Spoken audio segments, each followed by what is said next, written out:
ভারতের কাছে কোনো অবস্থাতেই মাথা নত করবে না বাংলাদেশ। শর্ত মেনে টি-20 বিশ্বকাপ খেলবে না বলে সাফ জানিয়ে দিয়েছে বাংলাদেশ।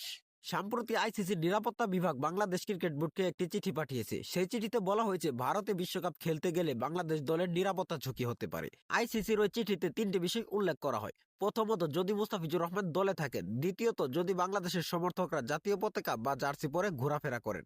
আর তৃতীয়ত, বাংলাদেশের জাতীয় নির্বাচন যত কাছে আসবে তত নিরাপত্তার ঝুঁকি বাড়বে। কিন্তু এই তিনটি শর্তই মানতে নারাজ বাংলাদেশ সরকার। ক্রীড়া উপদেষ্টা আসিফ নজরুল স্পষ্ট ভাষায় বলেছেন, এই শর্তগুলো উদ্ভট, অবাস্তব এবং অযৌক্তিক। তিনি বলেন, ক্রিকেট খেলার উপর কারো একচেটিয়া অধিকার থাকতে পারে না। কোনো দেশ বা বাজারের সুবিধার উপর বিশ্বকাপের ভাগ্য নির্ধারণ করা ঠিক নয়।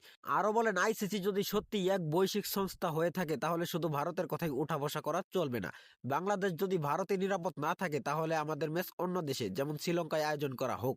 সবচেয়ে কঠোর ভাষায় তিনি জানান, বাংলাদেশ কোনো অবস্থাতেই নিজের সেরা বোলারকে বাদ দেবে না, সমর্থকদের জাতীয় জার্সি পরতেও নিষেধ করবে না, আর ক্রিকেটের জন্য দেশের নির্বাচনও পিছিয়ে দেবে না। শেষে ক্রীড়া উপদেষ্টা বলেন, যেখানে আমাদের খেলোয়াড়দের জন্য নিরাপদ পরিবেশই নেই সেখানে কোনো রকম আপোষের প্রশ্নই ওঠে না।